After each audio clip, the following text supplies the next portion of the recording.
Welcome back to the channel. I have something a little different for everybody today. Obviously, this is a voiceover, not the normal talking on my phone dealio. Um, but what I have today, I want to show you guys a video of kind of what I do during the week when I'm not working the shop. Because at the shop is a more of a side thing, something I actually like, so I continue to do it. I work on a lot of other people's stuff, a lot of my own stuff. Um, but that's pretty much just side hustle. That's weekends, that's after work, that's before work.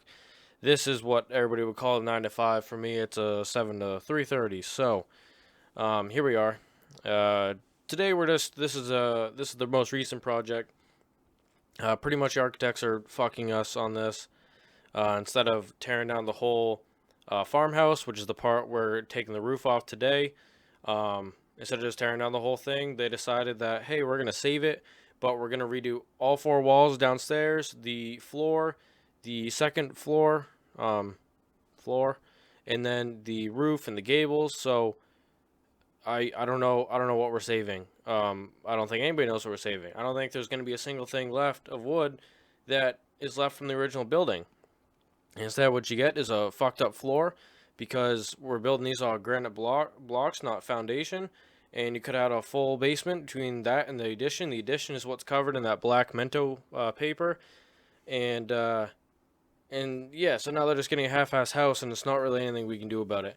Um, it's one of those things. I don't know. I guess the architects just like doing it, and I guess these architects in particular that we're working with, this is kind of their thing. They like to save stupid shit.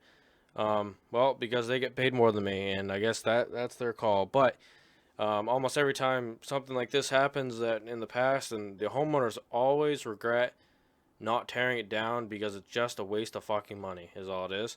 Um, but anyway, we'll get back to it. I am the wee lad down in the lull. I don't remember the part number. I know some of you machine nerds are gonna like it because you just get off to that stuff. But I don't know, 844 or something maybe. C might be B in there. Doesn't matter. All I do is play with the joysticks and make magic. Now I will say, I tried videotaping the front. I'm doing this with my drone, and the front went awesome. This back, not awesome. Pretty much what you see me try and do there, I just fold it, and we have this in sections because there's like four actual beam rafter dealios running this whole thing. And the whole front side, what I did is just folded it up, because the base layer is board, or I don't even know if I want to call it board and board. Now, modern times, we would use board and board. Back then, it was just kind of boards. They're a little thicker. Um, and when they redid the roof, they just plywooded over the boards and then roofed it. But the problem was his backside had two big skylights.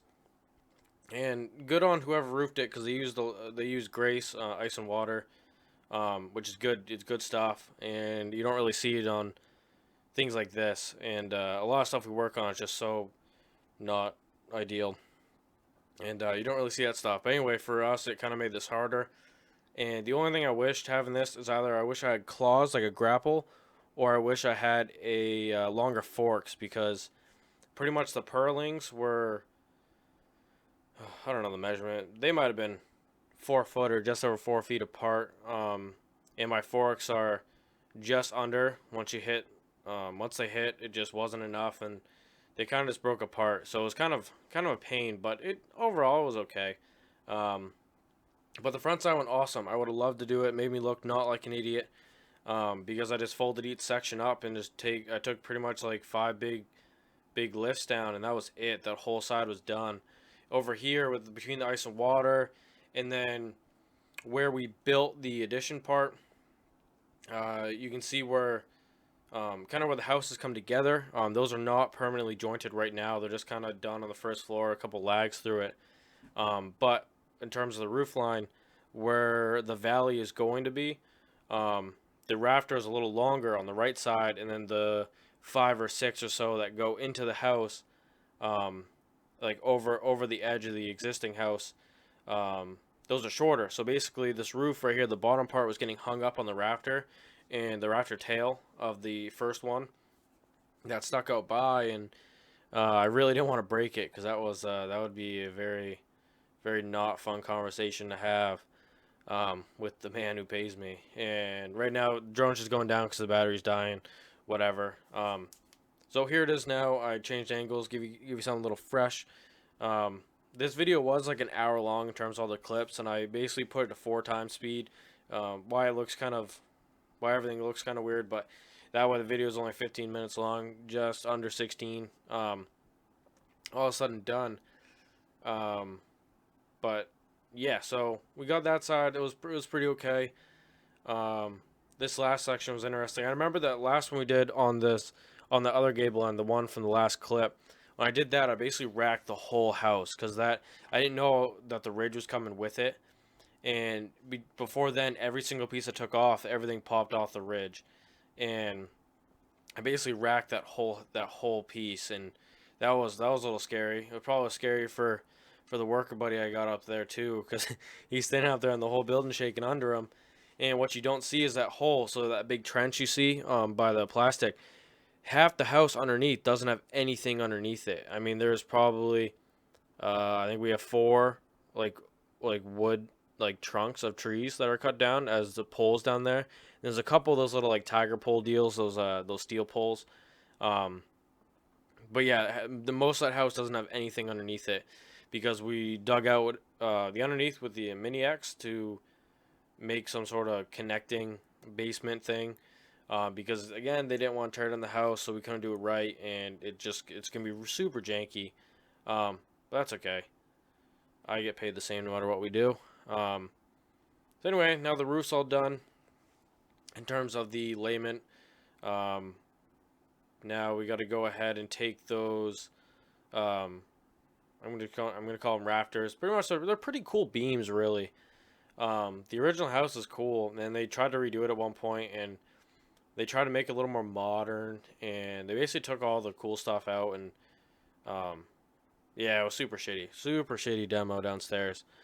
But there was just so much like sprayed in insulation that was just not good, and it was done like as like an afterthought, and oh, it was so bad. Um, anyway, here we are here. What I wanted to do was just how it comes into the triangle with the support in the middle, or running across them. I just want to throw a fork through it and pick the whole thing up. Um, but the guy up top didn't want to do that. He didn't want to just in case they were tied in like actually good. Really, there's only like 1 inch, maybe it was probably more like 1.5 inch wide. It was a pretty good dowel, wooden dowel pin driven to the beam below. Um, but they popped off okay. You see me trying to finesse that thing a little bit. I got a strap on it. Um, I'm gonna lay it down here in a minute, and I'm hoping I can sync this voice up good enough. Um, and this isn't all messed up, but it might be a couple seconds off. Um, anyway, that's basically how this went. I don't remember how long this actual clip is of taking these down. Um, I thought I didn't do it, but I'm seeing more than I thought I recorded anyway. Um, so yeah, we've been here for a little bit. Building the actual addition was super quick.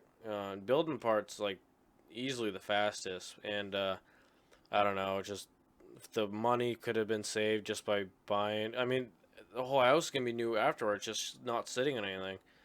And it's weird because we couldn't really square it up. We couldn't like we could, but not like super accurately. Um, and I'm just adjusting this a couple times. One, the battery died again, so we had to make a quick change. Um, and then I'm adjusting that back to get a little better angle. The one thing I do wish I had that I didn't really notice that I wanted until now, after using the drone for more of this stuff, I have the DJI Mavic 2 with the zoom lens. And zoom lens is sweet, just for the fact that it zooms. However, I don't feel like I use the zoom very often, and I think the other camera with the bigger sensor could have had a better, like I felt like I had to get really far away to get really to get like everything, and no, the little bobbling of the drone is just, it was actually windy, and this drone usually sits still, and I think after not having hooked up to like internet for a bit or something like that, or updating it, it's a little off because it seems to like kind of drift a little. and it used to not move at all, zero in any wind. Like it was super windy. You can see it in the air visibly, like moving around. But the gimbal's really nice and like it's super smooth, and it would keep the video smooth. Um, but now all I see is kind of this, and it's okay. This one instance is making me wish I got the Pro, because of the camera. And I know the Mavic 3 just came out, so you never know what's gonna happen. But I don't really use it that often, justify spending the money on it. So watch this video, give it a like. Maybe we can get another drone. I don't know, but so we took all those Raptors down, or the beams, and now we're tying in. This is kind of how I want to do it, with the rest of them. Nice, quick, and easy. Um, I sure as hell wasn't waiting and taking the time to cut all these middle out, just to get this gable off. So we just poked out one board and board up top and threw a strap through it. And we had to screw pretty much a double, sort of like a horizontal strong backer is what we did. It was like a 2x12, I don't know, 4 feet long. And then there was like a 2x6 over top of it. That's just scrap we had. Um, Trying to tie in as many of those studs as we could with up high. That way the strap can go through the hole and wrap around the 2x12, which is then screwed into the wall instead of trying to get it through like partially rotted wood and just old wood and just I don't know if you ever tried to do that before, but sometimes even if it looks good, it's just kind of like dry rotted on the inside just from being warm, and especially in attics and stuff. Old attics, that happens a lot, and you try to get rid of it, and it kind of just disintegrates if you put like a lot of force under it. And so anyway, that's what we did. We just and then we sawzalled the bottoms, as you see what he's doing there. And then once he sawzalled it, it kind of just popped out, and it was good. And I, he can't hear me, I can't hear him. It's just going off gestures, and we both kind of, I think we had different ideas of what I wanted to do here. This is sort of what I wanted to do. I was just gonna swing it around the way it is. I don't think he understood that, or I don't think he like saw my vision of where I wanted to put it. So anyway, he ends up swinging it here, and it either way it doesn't matter. It works out because I end up just backing out and twisting, and it goes right back to where I want it anyway. Um, I just think he thought I was gonna put it somewhere else, so he was trying to set me up good, and we were just working against each other. But that's okay.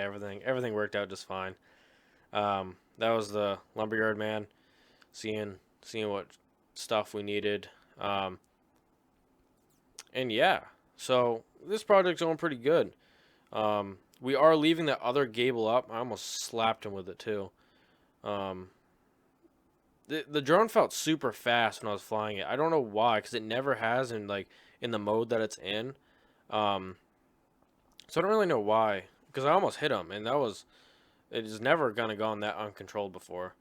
Um, but we are, if you're wondering why we're leaving that gable, is because the power runs up to the top of that, and I'm not about to either get electrocuted or call the power company and kind of have to wait 4 days for them to show up, and then we end up doing what we're doing anyway. Regardless. So we're just leaving that. It's still up today. And what he's doing here, which kind of ended up screwing me in a way. Hindsight, I wish I stacked all the boards from the second floor. That's all the flooring. I wish I stacked it, or he threw it differently, or it was just we didn't have a discussion about this, so they're trash. They're doing trash pile, which is fine. But when I was picking it up, you'll see, especially that first part, just like went everywhere. And this is where having like a grapple would be sick. And then it doesn't matter. I can just go in there, grapple it, and everything's fine. But anyway, so I kind of have to pick through the pile and get sections that work, because those boards kind of screwed me up. And later on, I ended up just hand stacking most of them onto the forks and getting them in the dumpster, just fine. It all ended up working out. And this dumpster company kind of screwed us. The guy we usually use is awesome, but he doesn't have 30-yarders. We just needed a big dumpster to get this out of here. And these guys didn't put it close to that garden fence. So, and the reason why I have to kind of like back it in around is because there's a tree back there, and it's wrapped, and I'm assuming that the homeowner's going to want to save it. The last thing I want to tell them is I ran over the tree just because I didn't want to take the extra 3 seconds to go around it. That's just not what I'm trying to have the conversation about. So I have to kind of like whip it around when I'm trying to take the longer pieces, and just fine. But if it was close to the fence, there was zero worries. Now I'm like right up against the tree or I'm right up against the garbage, and it's just tight and it just takes longer. It's not much longer, but it all adds up when I have to do a lot of trips, and it's just kind of a pain. A little gripe I had, but yeah, you can see how far away it is. It's like that's like 3 feet, and 3 feet closer gets me a lot further away from that tree. That's literally just on the edge of the camera. You can't even see it. You can see one, and then right behind it, kind of downhill more, is where the one that's supposed to be saving is. But anyway, we're just gonna wrap it up here because the trash was boring and it wasn't very action packed because I couldn't really get it that good. And anyway, thanks for watching, and hope you guys have a great day.